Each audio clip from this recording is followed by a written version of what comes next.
Universal search. Universal, when Google released it, for years there were 128 variables in the algorithm. Yeah. They released Universal and suddenly there's 200. Where do you think they came from? And we know that the search engine is able to spider soundtracks, convert it to text. We know they can jump into the middle, somewhere in the middle of videos. Yep. We know that they have the ability to scan and robot search your site and determine that you have video or don't have video, you have images, you don't have images, in what we call engagement object level.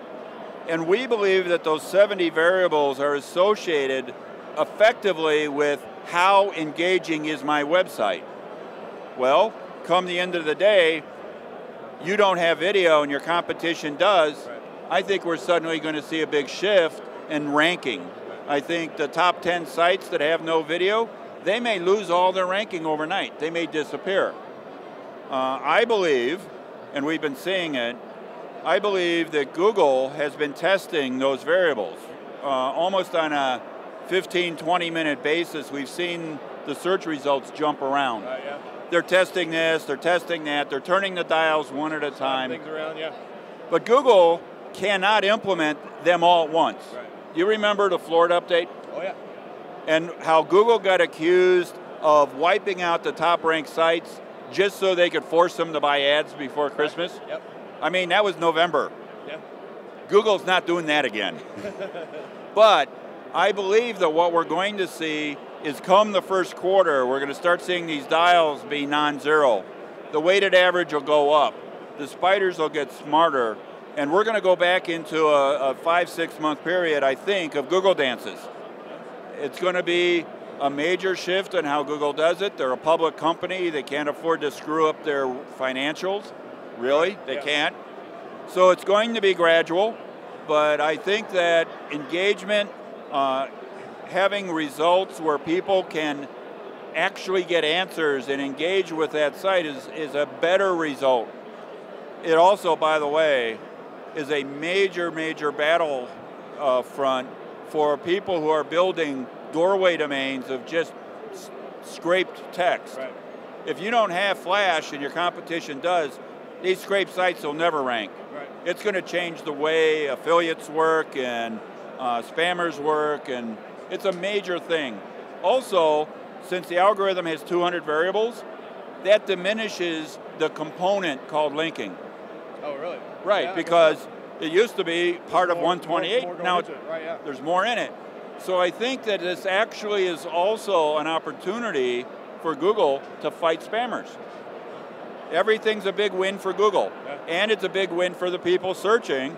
And I think if you're not ready for it, as an SEO, you're going to lose. Right. How much of this do you think is being spurred on by things like live search, bringing in a lot of their product stuff and the travel things into the regular search results? Do you think that's providing some a little push for Google to kind of roll some of this stuff out, or do they feel that as heat at all, you think? Well, obviously the search engines still feel they're competitive.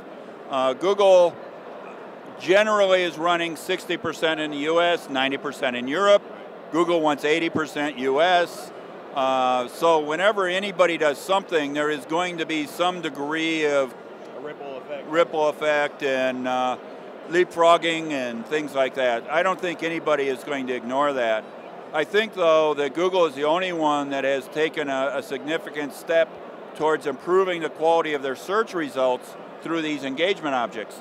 And if that actually works, then Google could have much higher acceptance as a relevant set of results. Less spam, more specific, more engaging, more entertaining, more specific answers. I mean, clearly you believe in video. Yeah. I do. Yeah. Everybody does, but that's not a scraper site. Right. And I think overall, Google's fighting for the results. They're obviously going to leapfrog everybody else's technology. Well, Bruce, I appreciate you taking time to talk to us. Good. Thanks a lot. This is Mike McDonald of WebPro News. We are at PubCon in Las Vegas.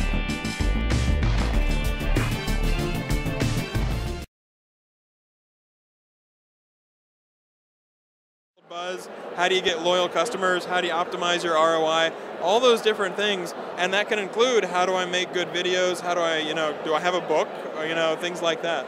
So do you think, I mean, Universal is a lot of, like I said, for people that don't know, or most of them do, I guess, but it's a lot of images and videos and things like that will pop up in the results. Do you think that is going to be incentivize people to do more videos, more images and things like that for their site, because it does have an inherent advantage, I guess? Yeah, we've already seen a lot of people paying more attention to that. I think that trend will continue to the point where, of course, anywhere there's money, there will be spam. And so we've started to work more with some other Google properties, and start to pay more attention to, okay, how do we help this specific part of Google or that specific part of Google so that you don't have quite as much worries about spam. So I think you absolutely do see SEO starting to think more about how do I not just have a web page, how do I have, a video, how do I have, a blog post, things like that. You guys have made some strides in terms of your ability to crawl and index metadata, I think, for video and things like that. I mean, can you talk about that a little bit? Yeah, well, we're a little better on Flash. That's always nice. But in addition, you can always submit the video sitemaps. And that's really, really helpful as far as getting into the video search. We want to be able to present video from all kinds of places. And that gives me a good chance to dispel one misconception, which is some people are like, oh, doesn't Google sort of tilt things towards YouTube? And it turns out, given what we think of and what we know of the market share, we actually kind of bend over backwards to show results from other video search engines, not just from YouTube. It's just, there's a lot of different traffic that goes to a lot of these different sites. But we like the fact that you can get from different diverse places. You can get Metacafe, you can get a lot of different places. Is there an advantage in terms of file format if you're using Flash, say FLAs or SWFs? Do you guys crawl one of those easier than the other in terms of the metadata, or do you know? You are stumping me on camera. All right. I don't know the answer to that. That one in. Yeah, I think my guess is that it will work fine either way. So Adobe came out with a really nice API recently that effectively lets you take a Flash file and sort of march through it, sort of iterate through and say, okay, what if the user does this? What if the user does that? And click through the different states. And so a search engine now has a much better ability to sort of iterate through that. And as a result, they can sort of say to themselves, okay, what's the text at this point? So we'll continue to keep working on that. I think whatever file format you want to use is totally fine. Now, one point I made yesterday, here's an Android phone, right? Got an Android phone. Here's an iPhone. Some of these things, yeah, one for each pocket. Some of these guys, they're not that great at Flash. And so just because Google or a search engine is getting better at doing Flash, that doesn't mean that, if I go to Red Mango, which is a yogurt place, I might not be able to see it if they've only got Flash. Well, these are going to handle MP4s a lot better, right, or MP4 format? Yeah, and so, you can't just think about search engines. You have to think about the user experience, especially on mobile devices these days.